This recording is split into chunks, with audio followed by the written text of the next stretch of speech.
स्वयं शिव भगवान आउनुभयो धरतीमा। आज स्वयं शिव भगवान आउनुभयो धरतीमा। वाह मेरा बच्चा वाह भन्दै गाउनुभयो महिमा, गाउनुभयो महिमा। आज स्वयं शिव भगवान आउनुभयो धरतीमा।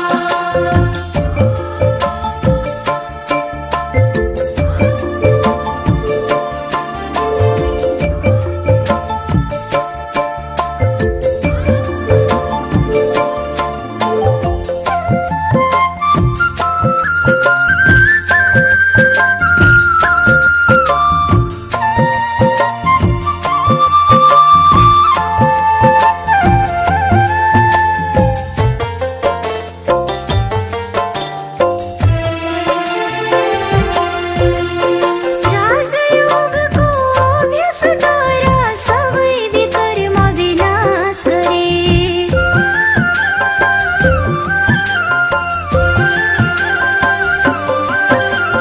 मनुष्य चोलाको वस्त्र फेरि जानेछौ देवताको भेष धरी। अमृत बेला फरिश्ता बनी वतनमा उड्ने गरौँ। परम पिताको दर्शन पाई खुसी भई कर्ममा रम्ने गरौँ। खुसी भई कर्ममा रम्ने गरौँ। आज स्वयं शिव भगवान आउनुभयो धरतीमा। आज स्वयं शिव भगवान आउनुभयो धरतीमा। वाह मेरा बच्चा वाह भन्दै गाउनुभयो महिमा, गाउनुभयो महिमा।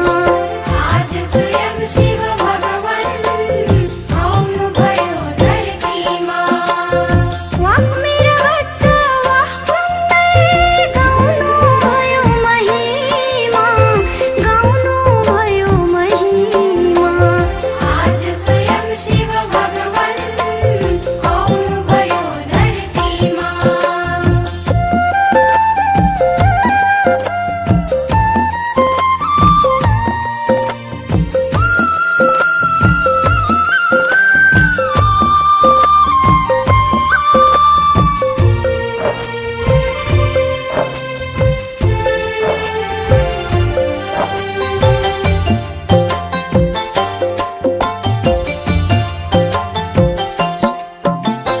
भाग्य विधाता त्रिकालदर्शी शिव परमात्मा कल्याणकारी।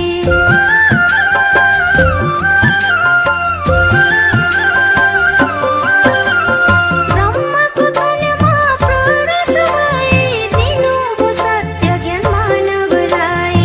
यही सत्य ज्ञान धारण करे मानव बन्छ देव समान। पवित्रताको शक्तिले हुन्छ यो जगतको नवनिर्माण, यो जगतको नवनिर्माण। आज स्वयं शिव भगवान आउनुभयो धरतीमा। आज स्वयं शिव भगवान आउनुभयो धरतीमा। वाह मेरा बच्चा वाह भन्दै गाउनुभयो महिमा, गाउनुभयो महिमा। आज स्वयं शिव भगवान आउनुभयो धरतीमा। वाह मेरा बच्चा वाह भन्दै गाउनुभयो महिमा, गाउनुभयो महिमा। आज स्वयं शिव भगवान आउनुभयो धरतीमा। आज स्वयं शिव भगवान आउनुभयो धरतीमा। आज स्वयं शिव भगवान आउनुभयो धरतीमा। ओम शांति, ओम शांति, ओम शांति। आज 9 वैशाख 2078 बिहिबार बाबाको साकार मुरली मुरलीको सारमा बाबा भन्नुहुन्छ, मिठी बच्चे, बाबा आउनुभएको छ सबैलाई मुक्ति दिलाउन। बाबा आउनुभएको छ सबैलाई मुक्ति दिलाउन। तिमी बच्चाहरू यस समयमा बाबाका सहयोगी बन्छौ। तिमी बच्चाहरू यस समयमा बाबाका सहयोगी बन्छौ। भारतवर्ष नै प्राचीन खण्ड हो। भारतवर्ष नै प्राचीन खण्ड हो। बाबाले भन्नुभयो, हामी बच्चाहरूलाई मुक्ति दिलाउनको लागि बाबा आउनुभयो र बाबाको कार्यलाई हामी बच्चाहरूले सहयोग गर्दैछौँ। आफूलाई परिवर्तन गर्दै यो बाबाले सबै मनुष्य आत्मालाई मुक्ति दिलाउने जो कार्य सुरु गर्नुभएको छ, यसलाई पुरा गर्नको लागि हामी हरेक बच्चा सहयोगी बनेका छौँ र यो खण्ड भारतवर्ष नै प्राचीन खण्ड हो, जहाँ हरेक कल्प कल्प बाबा आइराख्नुहुन्छ। भगवानको अवतरण भइराख्छ। यो भगवानको कर्मभूमि भनौँ या अवतरण भूमि भनौँ यो भारतवर्ष। प्रश्नमा उच्च लक्ष्यमा रोकावट गर्ने साना साना कुरा कुन चाहिँ हुन्? उच्च लक्ष्यमा रोकावट गर्ने साना साना कुरा कुन चाहिँ हुन्? हामी हरेकले यति उच्च लक्ष्य लिएका छौँ कि देवी देवता बन्नु छ। बाबाले भगवानले पढाइराख्नु भएको छ। अब यो लक्ष्यमा पुग्नको लागि हामीलाई कस्तो कुराले विघ्न बाधा रोकावट डाल्छन् त बाबा प्रश्न सोध्दै हुनुहुन्छ र उत्तरमा बाबा भन्नुहुन्छ, यदि अलिकता पनि शौक छ, अनासक्त वृत्ति छैन, राम्रो लगाउन खानामा बुद्धि भट्किरहन्छ भने यी कुराले उच्च लक्ष्यमा पुग्नको लागि रोक्छ। त्यसैले बाबा भन्नुहुन्छ, प्यारा बच्चाहरू वनवाहमा बस। तिमीले त सबै कुरा भुल्नु छ, यो शरीर पनि याद नरहोस्। कुनै पनि लक्ष्य प्राप्तिको लागि भोक निन्द्रा हरेक कुराहरू त्याग्न सकिएन भने, धेरै विभिन्न प्रकारको दुनियावी शोक भयो भने, हरेक कुराहरू लाउने खाने त्यतातिर मन बुद्धि गइराख्यो भने लक्ष्य प्राप्तिमा बुद्धि एकाग्र हुन सक्दैन। त्यही भएर बाबाले हामीलाई ध्यान खिचाउँदै भन्नुहुन्छ, यति बेला वनवाहमा बस। यति बेला त्यागी तपस्वी बनेर भोलिको राजा बन्नु छ। बाबाले हामीलाई टाइटल दिनुहुन्छ नि राजऋषि। यति बेलाको त्यागी आत्मा भोलि गएर देव पदमा उच्च पदमा पुग्नु छ। त्यसको लागि अहिलेको अनेक प्रकारको शौकहरू जो अनावश्यक इच्छाहरू आसक्तिहरू लगाउने खानेकुरामा मात्र बुद्धि लगाइराख्ने यो बानी हुनु हुँदैन। यो सबै कुरालाई बिर्सेर लक्ष्यप्रति हामीले फोकस एकदम दिएर हामीले पुरुषार्थ गर्नुपर्छ यति बेला, अनि बल्ल हामी लक्ष्यलाई हासिल गर्न सक्छौँ। ओम शान्ति। बच्चाहरूलाई यो कुरा सम्झाइएको छ, यो भारतवर्ष नै अविनाशी खण्ड हो र यसको वास्तविक नाम नै हो भारत खण्ड। हिन्दुस्तान नाम त पछि राखेको हो, भारतवर्षलाई भनिन्छ आध्यात्मिक खण्ड। यो प्राचीन खण्ड हो। नयाँ दुनियाँमा जब भारत खण्ड थियो तब अरू कुनै खण्ड थिएनन्। मुख्य हुन् नै इस्लामी, बौद्ध र क्रिस्चियन। अहिले त धेरै खण्ड भइसकेका छन्। भारत अविनाशी खण्ड हो, त्यसलाई नै स्वर्ग हेभिन भन्छन्। नयाँ दुनियाँमा नयाँ खण्ड, एक भारत खण्ड नै हुन्छ। नयाँ दुनियाँ रच्नेवाला हुनुहुन्छ परम पिता परमात्मा, स्वर्गका रचयिता, हेभिनली गॉड फादर। तिमीले जानेका छौ यो भारतवर्ष अविनाशी खण्ड हो। यो स्वर्ग थियो। जब कोही मर्छ भने भन्छन् स्वर्ग गयो, सम्झिन्छन् स्वर्ग कहीँ माथि छ। देलवाडा मन्दिरमा पनि वैकुण्ठको चित्र छतमा देखाइएको छ। यो कसैको बुद्धिमा आउँदैन कि यो विश्व नै स्वर्ग थियो, अहिले छैन, अहिले त नरक छ। त्यसैले यो पनि अज्ञान ठहर्यो। यही दुनियाँ पहिला स्वर्ग थियो, यही सारा विश्व जहाँ मनुष्य आत्माहरूको सोच राम्रो थियो, चलन राम्रो थियो, सारा कर्महरू पवित्र थिए, एक आपसमा जो सद्भाव थियो, यही दुनियाँ स्वर्ग थियो। जहाँ कुनै कुराको कमी थिएन, स्वस्थ तन थियो अथवा धन थियो। अब अहिले त केही छैन, यहाँ दुःख पाइरहेको छ हरेक मनुष्य आत्माले। यो नरक बनेको छ। यो कुरा, यो चक्रलाई स्पष्ट नजान्नु नै एक प्रकारको अज्ञानता हो। बाबा भन्नुहुन्छ यो अज्ञान ठहरियो। ज्ञान र अज्ञान दुई चिज हुन्छन्। ज्ञानलाई भनिन्छ दिन, अज्ञानलाई भनिन्छ रात। धेरै उज्यालो र घोर अन्धकार भनिन्छ। उज्यालो अर्थात् उत्थान, अन्धकार अर्थात् पतन। मनुष्य सूर्यास्त हेर्नको लागि सनसेट देखिने ठाउँमा जान्छन्। अब त्यो त हदको कुरा। त्यसको लागि भनिन्छ ब्रह्माको दिन, ब्रह्माको रात। अब ब्रह्मा त हुन् प्रजापिता, त्यसैले अवश्य प्रजाका पिता थिए। ज्ञान अञ्जन सतगुरुले दिए, अज्ञान अँधेरा विनाश। यी कुरा दुनियाँमा कसैले पनि बुझ्दैनन्। यो हो नयाँ दुनियाँको लागि नयाँ ज्ञान। स्वर्गको लागि स्वर्गका रचयिताको ज्ञान हुनुपर्छ। अब स्वर्ग बन्दैछ यो दुनियाँ।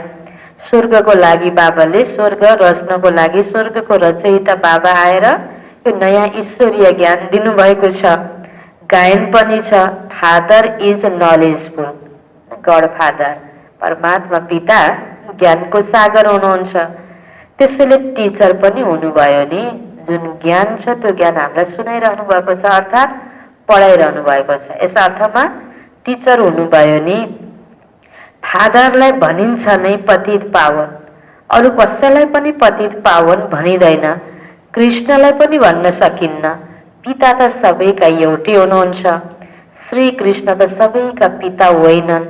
उनी त जब ठुला हुन्छन्, विवाह गर्छन् अनि एक दुई बच्चाको पिता पनि बन्न सक्छन्। राधा कृष्णलाई राजकुमार राजकुमारी भनिन्छ। कुनै समयमा स्वयंवर पनि भएको हुनुपर्छ। विवाह पछि नै माता पिता बन्न सक्छन्। उनलाई कहिल्यै कसैले विश्वका परम पिता परमात्मा भन्न सकिँदैन।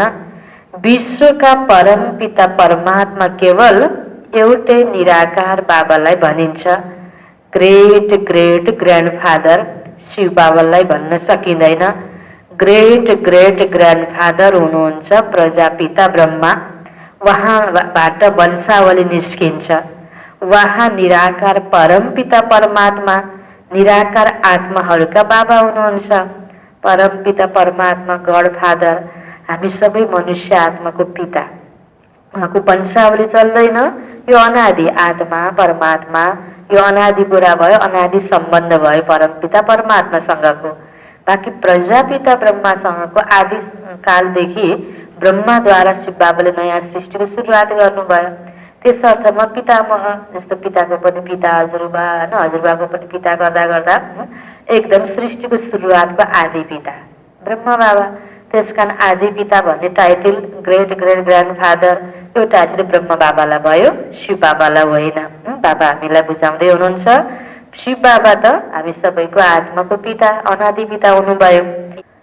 निराकारी आत्माहरू जब यहाँ शरीरमा हुन्छन् तब भक्ति मार्गमा पुकार्छन्। यो सबै तिमीले नयाँ कुरा सुन्छौ, यथार्थ रूपमा कुनै शास्त्रमा छैन। बाबा भन्नुहुन्छ म सम्मुख बसेर तिमी बच्चाहरूलाई सम्झाउँछु। फेरि यो ज्ञान प्राय लोप हुन्छ।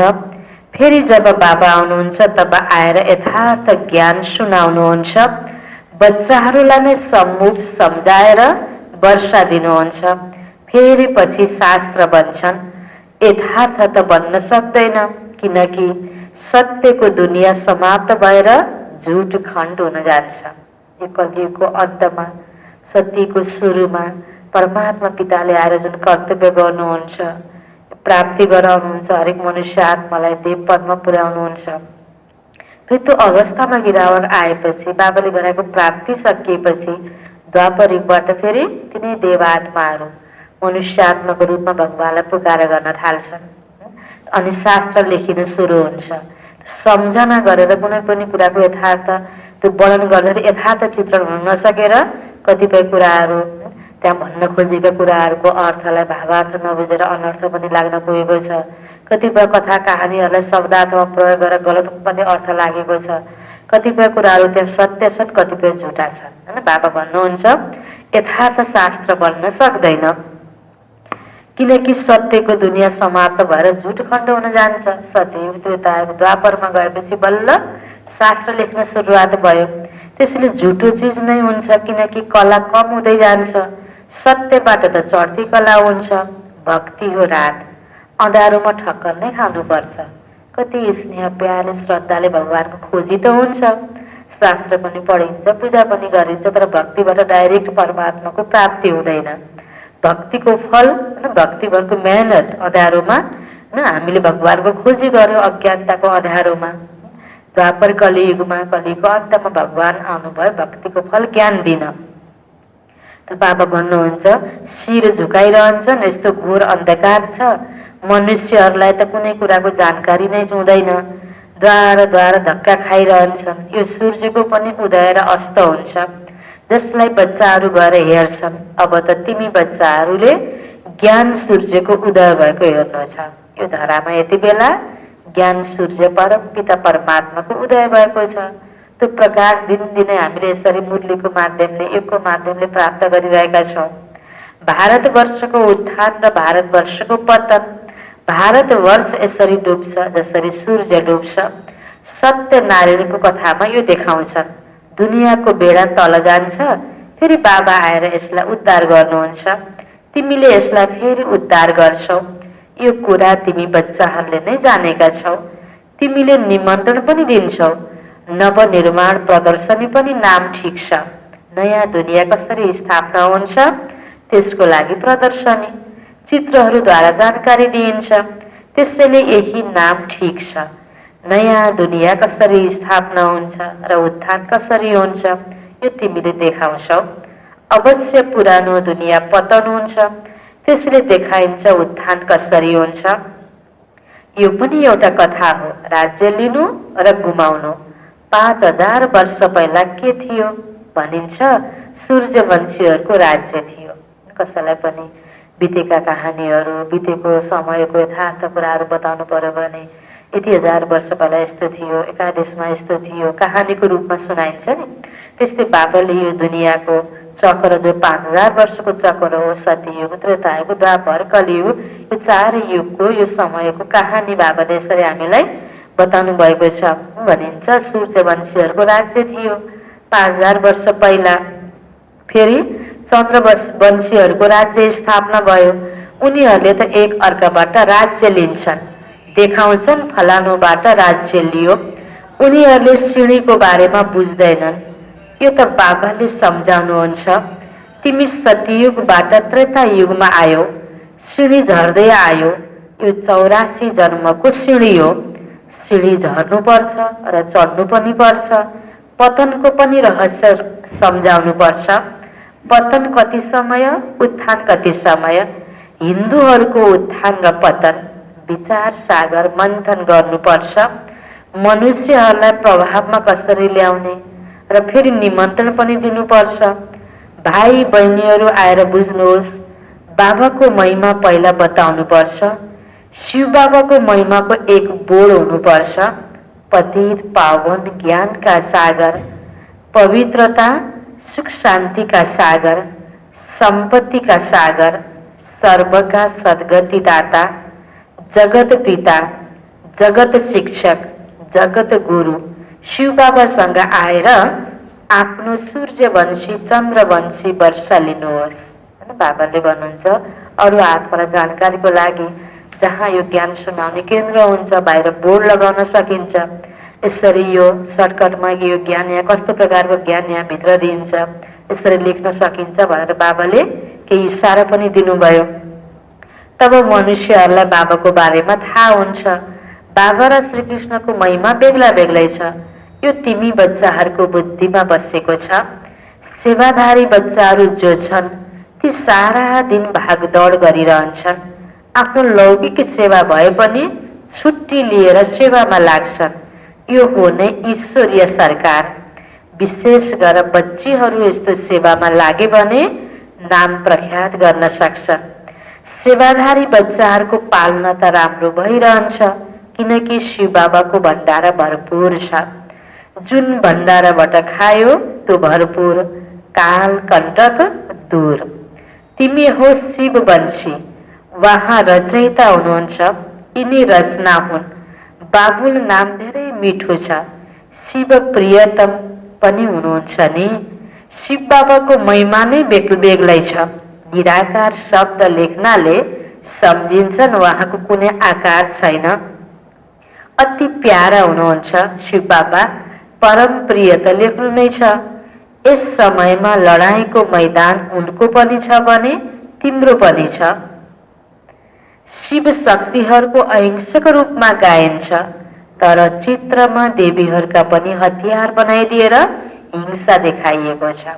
देवी देवताहरूको असुरसँगको युद्ध भनेको हिंसक युद्ध भएको थिएन हैन। यहाँ सतयुगमा देवी देवताहरू जो थिए पुनर्जन्म लिँदै आउँदै यति बेला मनुष्यको रूपमा छन्, अझै भनौँ भने असुरको रूपमा, किनकि आसुरी प्रवृत्तिहरू हाबी भएको छ मनुष्यमा। त्यति बेला यस्तो मनुष्य आत्मालाई बाबाले ज्ञान दिएर फेरि त्यो पहिलाको दैवी स्वरूपमा स्थापित गर्दै हुनुहुन्छ।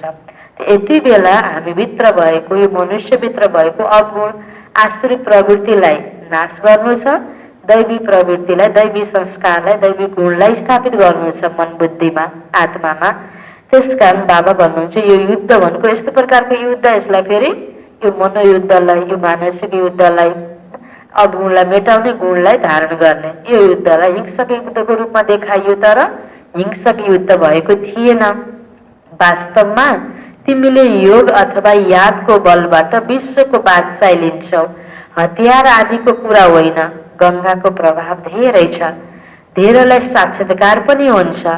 भक्ति मार्गमा सम्झिन्छन्, गङ्गा जल मिल्यो भने उद्धार हुन्छ, त्यसैले गुप्त गङ्गा भनिरहन्छन्। भन्छन् बाण मारे अनि गङ्गा निस्किन्, गौमुखबाट पनि गङ्गा देखाउँछन्। तिमीले सोध्यौ भने भन्छन् गुप्त गङ्गा निस्किरहेको छ। त्रिवेणीमा पनि सरस्वतीलाई गुप्त देखाइएको छ। मनुष्यहरूले त धेरै कुरा बनाइदिएका छन्, रहेछ यो ज्ञान गङ्गाको कुरा, ज्ञान सागर परमपिता परमात्माद्वारा निस्केका हैन, ज्ञान दिनका लागि योग्य भएका यो मनुष्य आत्माहरूको कहानी रहेछ। यहाँ त एउटै कुरा छ, केवल अल्प बस अल्लाह आएर बहिष्ठ स्थापना गर्नुहुन्छ, खुदाले हेबिन स्थापन गर्नुहुन्छ, ईश्वरले स्वर्ग स्थापना गर्नुहुन्छ। वास्तवमा ईश्वर त एक हुनुहुन्छ, भाषा मात्रै त फरक भयो नि। अल्लाह भन्नु, ईश्वर भन्नु, गड भन्नु हैन, बहिष्ठ भन्नु, स्वर्ग भन्नु, हेबिन भन्नु, भाषामा फरक हो त एउटै। यो नाम त आफ्नो भाषामा भिन्न भिन्न राखेका छन्, तर यो सम्झिन्छन् अल्लाहबाट अवश्य स्वर्गको बादशाहीको प्राप्ति हुन्छ। यहाँ त बाबा भन्नुहुन्छ मनमा नभव, बाबालाई याद गर्नाले वर्ष अवश्य याद आउँछ। रचयिताको रचना हो नै स्वर्ग, यस्तो कहाँ भनिन्छ र? रामले नरक रचे, हिन्दूहरूलाई यो थाहा छैन कि निराकार रचयिता को हुनुहुन्छ। भगवानले, देवी देवताले, रामले, कृष्णले नरक रचे त कहीँ भनिएको छैन नि, स्वर्ग रचे नै भनिन्छ। तिमीहरूले जानेका छौ नरकको रचयिता त रावण हो, जसलाई जलाउँछन्। रावण राज्यमा भक्ति मार्गको कल्मी कति ठुलो छ। रावणको रूप पनि धेरै भयङ्कर बनाएका छन्। भन्छन् रावण हाम्रो दुश्मन हो। बाबाले अर्थ सम्झाउनु भएको छ, रावण भनेको के हो, रावण कसरी दुश्मन बन्छ, कसरी रावण हबी भएको छ कलियुगमा, रावणको कल्मी यो बिरुवा कति ठुलो हुँदै गएको छ। बाबाले अर्थ सम्झाउनु भएको छ। विस्तार लामो छ, त्यसैले रावणको शरीर पनि ठुलो बनाउँछन्। शिव बाबा त बिन्दु हुनुहुन्छ, तर चित्र ठुलो बनाइदिएका छन्। नत्र बिन्दुको पूजा कसरी हुन्छ? पुजारी त बन्नुहुन्छ नि, आत्माको लागि त भन्छन् भ्रिकुटको बीचमा चम्किन्छ अजब सितारा। फेरि भन्छन् आत्मा नै परमात्मा, अनि फेरि 1000 सूर्यभन्दा पनि अधिक तेज कसरी हुन्छ? आत्माको वर्णन त गर्छन् तर बुझ्दैनन्। यदि परमात्मा 1000 सूर्यभन्दा तेज हुनुहुन्छ भने हरेकमा प्रवेश कसरी गर्न सक्नुहुन्छ? कति अयथार्थ कुरा हो। त्यसलाई सुनेर के भनेका छन्? भन्छन् आत्मा नै परमात्मा हो भने बाबाको रूप पनि त्यस्तै होला नि, तर पूजाको लागि ठुलो बनाएका छन्। पत्थरका कति ठुला ठुला चित्र बनाउँछन्, जसरी गुफामा ठुला ठुला पाण्डव देखाएका छन्। ठुलो छ, भावना प्रकट गर्नको लागि स्थूलमा नै ठुलो बनाइदियो, तर केही पनि जानेका छैनन्। यो हो पढाइ। धन्दा र पढाइ अलग अलग हुन्। बाबाले पढाउनु पनि हुन्छ र धन्दा पनि सिकाउनुहुन्छ, सेवा गर्नेको धन्दा। बोर्डमा पनि पहिला बाबाको महिमा हुनुपर्छ, बाबाको पुरा महिमा लेख्नुपर्छ। यो कुरा पनि तिमी बच्चाहरूको पनि बुद्धिमा नम्बरवार पुरुषार्थ अनुसार आउँछ। त्यसैले महारथी घोडेसवार भनिन्छ। हतियार आदिको कुरा नै छैन। बाबाले बुद्धिको ताला खोलिदिनुहुन्छ। यो गोदरेजको ताला कसैले खोल्न सक्दैन। बाबाको पासमा मिल्न आउँदा बाबाले बच्चाहरू सोध्नुहुन्छ, पहिला कहिले मिलेका थियौ यस ठाउँमा, यस दिनमा कहिले मिलन गरेका थियौ? तब बच्चाहरूले भन्छन्, हो बाबा 5000 वर्ष पहिला मिलन गरेका थियौँ। जब कोही पनि बच्चाहरू बाबासँग भेट्न जान्छन् त बाबाले सोध्नुभयो, कल्प पहिलाको स्मृति कतिको आउँछ, किन बाबाले ज्ञान त दिनुभएको छ। त्यस कारण त्यति बेला स्मृतिको आधारमा पनि झट्ट 5000 वर्ष पहिला पनि भेटेका थियौँ बाबा भन्न आउँछ नि। अब यो कुरा यसरी कसैले सोध्न सक्दैन, किनकि यो 5000 वर्षको चक्रको ज्ञान त यहाँ यति बेला बाबाले दिनुभएको छ नि। बाबालाई सबै थाहा छ। कति गहन बुझ्नुपर्ने कुरा छ। कति ज्ञानका युक्तिहरू बाबाले सम्झाउनुहुन्छ, तर धारणा नम्बरवार हुन्छ। शिव बाबाको महिमा बेग्लै छ, ब्रह्मा विष्णु शङ्करको महिमा बेग्लै छ। हरेकको पाठ बेग्ला बेग्लै छ, एउटा अर्कोसँग मिल्दैन। यो अनादि ड्रामा हो, त्यही फेरि रिपिट हुन्छ। अहिले तिम्रो बुद्धिमा बसेको छ। हामी कसरी मूल वतनमा जान्छौँ, फेरि आउँछौँ पाठ खेल्नको लागि, सूक्ष्म वतन हुँदै जान्छौँ। आउने समयमा सूक्ष्म वतन हुँदैन। सूक्ष्म वतनको साक्षात्कार कहिले कसैलाई हुँदैन, किनकि सूक्ष्म वतनको पाठ यो सङ्गम युगमा नै हुन्छ। बाबाको रचना हो। सूक्ष्म वतनको साक्षात्कार गर्नको लागि कसले तपस्या गर्दैनन्, किनकि त्यसलाई कसले जानेकै छैनन्। सूक्ष्म वतनको कोही भक्त कहाँ हुन्छ र? सूक्ष्म वतन अहिले रच्नुहुन्छ। सूक्ष्म वतन हुँदै गएर फेरि नयाँ दुनियाँमा आउँछन्। यस समयमा तिमी त्यहाँ आउने जाने गर्छौ। तिम्रो विवाह हुँदैछ। यो माइती घर हो। विष्णुलाई पिता भनिँदैन, त्यो हो पराई घर। जब कन्या पराई घर जान्छन् तब पुराना कपडा सबै छोडेर जान्छन्। तिमीले पुरानो दुनियाँलाई नै छोडिदिन्छौ। तिम्रो र उहाँको वनवाहमा कति फरक छ। तिमी पनि एकदम अनासक्त रहनुपर्छ। देह अभिमान तोड्नुपर्छ भनिन्छ नि। कन्याको जब विवाह हुने बेला हुन्छ, उसले आफ्नो पुरानो कपडाहरू लगाएर बसेको हुन्छ। त्यति बेला नयाँ भएर पनि पुरानो लगाएर राखेका हुन्छन्। जब विवाह घरबाट जहाँ जाने यो त्यो घरबाट नयाँ कपडा आउँछ अनि त्यो लगाएर श्रृङ्गारेर जान्छन्। त्यो चलन छ। बाबाले उदाहरण दिनुभयो। त्यस्तै अब हामी सतीमा जाँदैछौँ। भरपुर दुनियाँमा देवी देवता सारा सम्पूर्ण सामान त्यहाँ प्राप्ति हुन्छ भने यति बेला त्याग तप गरेर पुरुषार्थ गरेर आफ्नो आन्तरिक स्थितिलाई परिवर्तन गर्ने राम्रोतिर। त बाबा भन्नुहुन्छ तिमी पनि एकदम अनासक्त रहनुपर्छ। देह अभिमान तोड्नुपर्छ। महँगो साडी लगायो भने छिट्टै देह अभिमान आउँछ। म आत्मा हुँ यो भुल्छौ। यस समयमा तिमी छौ नि वनवाहमा। वनवाह र वानप्रस्थ एउटै कुरा हो। शरीर नै छोड्नु छ भने साडी छोड्दैनौ र? सस्तो साडी मिल्यो भने दिल सानो हुन्छ। यो पनि के भयो त? देह अभिमान छ लगाउँ, छैन मन सानो गर्नु पर्दैन। यसमा त खुसी हुनुपर्छ। ठिक छ, सस्तो वस्त्र मिल्यो, राम्रो चिजको त सम्भाल गर्नुपर्छ। यी लगाउने खाने साना साना कुराले पनि उच्च लक्ष्यमा पुग्नको लागि बाधा पुर्याउँछन्। लक्ष्य धेरै ठुलो छ। कथामा पनि सुनाउँछन्। पतिलाई भने यो लट्ठी पनि छोडिदेऊ। बाबा भन्नुहुन्छ यो पुरानो कपडा पुरानो दुनियाँ सबै खत्तम हुनु छ। त्यसैले यो सारा दुनियाँबाट बुद्धियोग तोड्नु छ। यसलाई बेहदको सन्यास भनिन्छ। सन्यासीहरूले त हदको सन्यास गरे। अहिले त उनीहरू फेरि भित्र आइसके। पहिला त उनीहरूमा धेरै ताकत थियो सन्यासीहरूमा। पहिलाको सन्यासी र अहिलेको सन्यासीहरूमा कति फरक छ। झर्नेहरूको के महिमा हुन्छ। नयाँ नयाँ आत्माहरू अन्त्यसम्म आइरहन्छन् पाठ खेल्न। उनीहरूमा के ताकत हुन्छ। तिमीहरूले त पुरा 84 जन्म लिन्छौ। यी सबै कुरा बुझ्नको लागि कति राम्रो बुद्धि चाहिन्छ।